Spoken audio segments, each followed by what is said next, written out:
Hi friends, ಇವತ್ತು ನಾವು ಗುರಳ್ ಚಟ್ನಿ ಹೇಗೆ ಮಾಡೋದು ಎಂಬುದಾಗಿ ನಾವು ತಿಳ್ಕೊಳ್ಳೋಣ.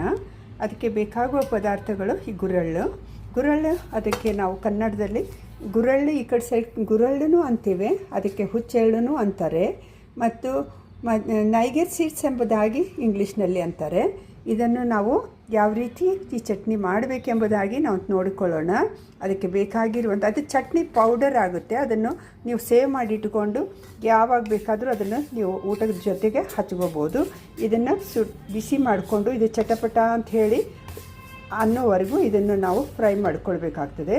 ಮತ್ತು ಅದಕ್ಕೆ ಬೇಕಾಗುವಂಥ ಪದಾರ್ಥಗಳು ಅಚ್ಚ ಖಾರದ ಪುಡಿ ಮತ್ತು ಅದಕ್ಕೆ ಸ್ವಲ್ಪ ಉಪ್ಪು, ಜೀರಿಗೆ ಮತ್ತು ಸ್ವಲ್ಪ ಹುಣಸೆ ಹಣ್ಣು, ಕರಿಬೇವು ಇದನ್ನು ಹಾಕಿ ಇದನ್ನು ಸಹ ನಾವು ಜೀರಿಗೆ ಮತ್ತು ಕರಿಬೇವು ಮತ್ತು ಹುಣಸೆ ಹಣ್ಣು ಸ್ವಲ್ಪ ಹಾಕಿ ನಾವು ಅದನ್ನು ಬೆಚ್ಚಗೆ ಮಾಡ್ಕೊಳ್ಬೇಕು.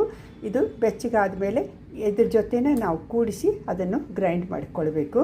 ಈಗ ಅದನ್ನು ನಾವು ಇದನ್ನು ಹುರ್ಕೊಳ್ಳೋಣ, ಡ್ರೈ ಫ್ರೈ ಮಾಡ್ಕೊಳ್ಬೇಕು. ಈಗ ನೋಡಿ, ಇದಕ್ಕೆ ನಾನು ಜೀರಿಗೆನೂ ಮತ್ತು ಕರಿಬೇವು ಹಾಕ್ಕೊಂಡು ಫ್ರೈ ಮಾಡ್ತಾಯಿದ್ದೀನಿ. ಅದಕ್ಕೆ ಸ್ವಲ್ಪ ಇದೆಲ್ಲ ಆದಮೇಲೆ ಸ್ವಲ್ಪ ಫ್ರೈ ಮಾಡಿಕೊಂಡು ಇದು ಹುಣಸೆಹಣ್ಣು ಸಹ ಒಂದು ಸ್ವಲ್ಪ ಬಿಸಿ ಮಾಡ್ತಾಯಿದ್ದೀನಿ. ಯಾಕಂದರೆ ಅದು ಮತ್ತೆ ನೀರು ಹೊಡೆದು ಬಿಡಬಾರ್ದು ಮತ್ತು ಅದು ಮೆತ್ತಗಾಗಬಾರ್ದು ಅಂಥೇಳಿ ಇದನ್ನು ಹುಣಸೆಹಣ್ಣು ಸಹ ನಾನು ಬಿಸಿ ಮಾಡ್ತಾಯಿದ್ದೀನಿ. ಈಗ ಬಿಸಿ ಆಯಿತು. ಈಗ ಇದನ್ನು ತೆಗೆದು ನಾವು ಗ್ರೈಂಡ್ ಮಾಡ್ಕೊಂಡು ಬರೋಣ. ನೋಡಿ, ಇವಾಗ ರೆಡ್ ಚಿಲ್ಲಿ ಪೌಡರು, ಗಾರ್ಲಿಕ್ಕು, ಹುಣಸೆಹಣ್ಣು, ಉಪ್ಪು ಮತ್ತು ಇದನ್ನು ಹಾಕಿ ನಾನು ಫ್ರೈ ಮಾಡಿದ್ನೆಲ್ಲ ಆಗಲೇ ಜೀರಿಗೆ ಎಲ್ಲ ಹಾಕಿ ಅದನ್ನು ಇವಾಗ ನಾನು ಅದನ್ನು ಗ್ರೈಂಡ್ ಮಾಡ್ಕೊಂಡು ಬಂದಿದ್ದೇನೆ. ಇನ್ನು ಇದು ಸ್ವಲ್ಪ ಬಿಸಿ ಇದೆ, ಅದಕ್ಕಾಗಿ ನಾನು ಗ್ರೈಂಡ್ ಮಾಡಿಲ್ಲ.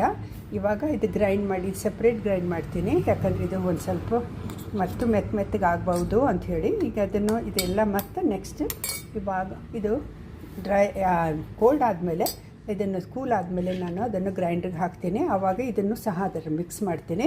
ಇದರಲ್ಲಿ ಹಾಫ್ ಪಾರ್ಟ್ ನಾನು ಬರೀ ಉಪ್ಪು ಹಾಕಿ ಇಡ್ತೇನೆ, ಯಾಕಂದ್ರೆ ನಾವು ಹೀರೆಕಾಯಿ ಪಲ್ಯ ಆಗಲಿ, ಕ್ಯಾಪ್ಸಿಕಮ್ಗಾಗಲಿ, ಚೌಳಿಕಾಯಿ ಪಲ್ಯ ಯಾವುದಕ್ಕಾದ್ರೂ ನಾವು ಮೇಲೆ ಆ ಚಟ್ನಿ ಪುಡಿ ಇದನ್ನು ಉದುರಿಸೋದಾದರೆ ಅದು ತುಂಬ ಬೇರೆ ಟೇಸ್ಟ್ ಕೊಡುತ್ತೆ. ಅದಕ್ಕಾಗಿ ಇದನ್ನು ಸಪ್ರೇಟ್ ಬರೀ ಉಪ್ಪು ಹಾಕಿ ಇದನ್ನು ಸಪ್ರೇಟ್ ಮಾಡೋದು.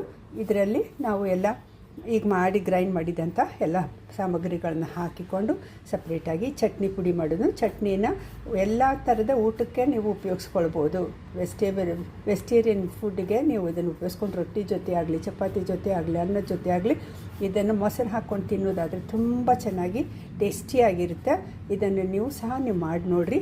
ಇವಾಗ ಗ್ರೈಂಡ್ ಮಾಡ್ಕೊಂಬರ್ತೀನಿ.